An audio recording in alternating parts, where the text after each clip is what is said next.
नमस्कार, आप देख रहे हैं टोटल न्यूज। रुक करते हैं पटियाला का, जहां पर सीएम अरविंद केजरीवाल बोल रहे हैं। क्या कुछ कह रहे हैं, सुन लेते हैं।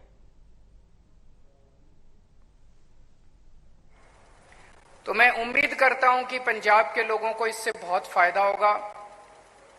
हेल्थ के क्षेत्र में बहुत काम चल रहा है। जैसा भी मान साहब ने आपको स्टेटिस्टिक्स बताए कि 504 मोहल्ला क्लिनिक अलग अलग इलाकों में शुरू हो गए। ये अभी केवल शुरुआत है। 504 शुरू हो गए, अभी अपने को 3-4 हजार मोहल्ला क्लिनिक पूरे पंजाब में खोलने हैं। हर पिंड में मोहल्ला क्लिनिक होगा, गली मोहल्ले में मोहल्ला क्लिनिक होगा। आपका सारा इलाज उसमें मुफ्त होता है। मोहल्ला क्लिनिक में आप जाओ, वहां सारी दवाइयां मुफ्त होती हैं, टेस्ट मुफ्त होते हैं, डॉक्टर मुफ्त होता है, सलाह मुफ्त होती है। लेकिन हम चाहते हैं आपको मोहल्ला क्लिनिक जाने की जरूरत ही ना पड़े। हम क्यों बीमार हों? मोहल्ला क्लिनिक तो तब जाएंगे ना जब बीमार होंगे। हमें अगर योगा रोज करेंगे तो बीमार ही नहीं होंगे, और अगर बीमार नहीं होंगे तो मोहल्ला क्लिनिक जाने की जरूरत नहीं पड़ेगी। तो पहली चीज हम कोशिश ये करेंगे कि आप स्वस्थ रहें, खुश रहें, आपका पूरा परिवार स्वस्थ रहे, खुश रहे, आप बीमारी ना पड़े। लेकिन बीमारी का क्या पता, वो जिंदगी है, कभी भी बीमारी आ सकती है। अगर बीमारी आई तो आपकी अब ईमानदार सरकार है पंजाब के अंदर। वो सरकार आपके लिए जगह जगह मोहल्ला क्लिनिक भी खोल रही है, और आपकी सरकार जितने अस्पताल है, सारे सरकारी अस्पताल, उनको भी बहुत अच्छा किया जा रहा है धीरे धीरे। ताकि मोहल्ला क्लिनिक में तो छोटी छोटी बीमारियों का इलाज होता है। अगर कोई बड़ी बीमारी लग गई तो आपके जितने बड़े सरकारी अस्पताल हैं उनको भी शानदार बना रहे हैं। वहां भी आपका सबका सारा इलाज मुफ्त होगा, चाहे कितना भी बड़ा ऑपरेशन हो, कितनी भी महंगा ऑपरेशन हो, कितना भी महंगा इलाज हो। धीरे धीरे करके पंजाब के सारे सरकारी अस्पतालों को इतना अच्छा कर देंगे कि आपको कोई पैसा देने की जरूरत नहीं पड़ेगी। पिछले 1 साल के अंदर कई सारे काम किए हैं, लेकिन लॉ एंड ऑर्डर में जो काम पंजाब के अंदर हुआ है वो बहुत काबिले तारीफ है। पिछली सरकारों के टाइम पे इतना बुरा हाल था पंजाब के अंदर, लॉ एंड ऑर्डर का इतना बुरा हाल था। जब सरकार संभाली तो पता चला इतने गैंगस्टर्स चारों तरफ, इतने अपराधी थे चारों तरफ। पता चलता था ये वाला गैंगस्टर उस नेता का उस पे हाथ है, इस वाले गैंगस्टर का उस पार्टी का हाथ है, इसको नहीं पकड़ सकते, उसको नहीं पकड़ सकते। हमारा किसी के ऊपर हाथ नहीं था। एक एक करके सभी गैंगस्टर्स को एक एक करके सबको पकड़ पकड़ के जेल में डाला गया। पंजाब के अंदर सुनते थे कितने सालों से बेअदबी का इंसाफ नहीं मिल रहा था। सुनते थे कि बहुत बड़े बड़े लोग उसमें शामिल हैं, चालान पेश नहीं किए जा रहे थे। हमारा किसी से कोई संबंध नहीं था। सरकार आने के बाद जो एसआईटी बनी थी उस एसआईटी को पूरा खुली छूट दी गई, और मुझे बेहद खुशी है कि उन्होंने जितने बड़े नाम थे उन सारे नामों को डाल के और कोर्ट के अंदर चालान पेश कर दिया है। अब आगे की कार्रवाई चल रही है बिना किसी भय के, बिना किसी इंटरफेरेंस के। सुनते थे कि एक एसआईटी बनी थी, उसने नशे के खिलाफ जांच करके 4 लिफाफों के अंदर अपनी रिपोर्ट कोर्ट में पेश की थी। उसको 7 साल हो गए थे उन पर, 8 साल हो गए थे।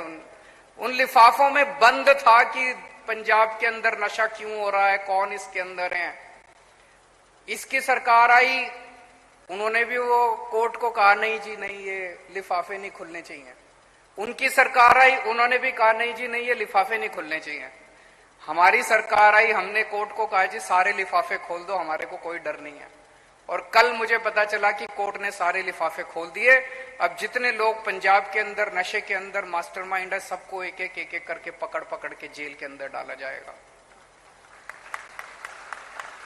अभी पिछले 1 महीने से आप लोग देख रहे हो किस तरह से मान साहब ने बड़ी मैच्योरिटी के साथ और बड़े कठोर कदम उठा के ये मैसेज दे दिया कि पंजाब की शांति के साथ कोई भी खिलवाड़ करेगा तो उसको बख्शा नहीं जाएगा, चाहे कोई भी कितना खूंखार आदमी हो और चाहे कोई भी कितना शक्तिशाली हो।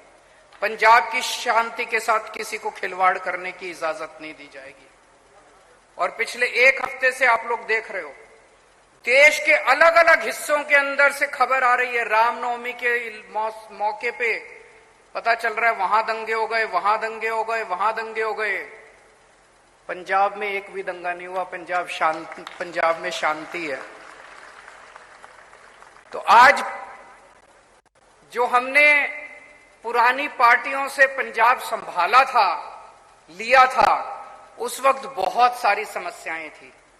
मैं ये नहीं कहूंगा सारी समस्याओं का समाधान हो गया, अभी बहुत कुछ करना बाकी है, हर क्षेत्र में बहुत कुछ करना बाकी है। लेकिन पिछले एक साल में लॉ एंड ऑर्डर के ऊपर जितना काम हुआ है वो काफी काम है और आगे और काम करना है।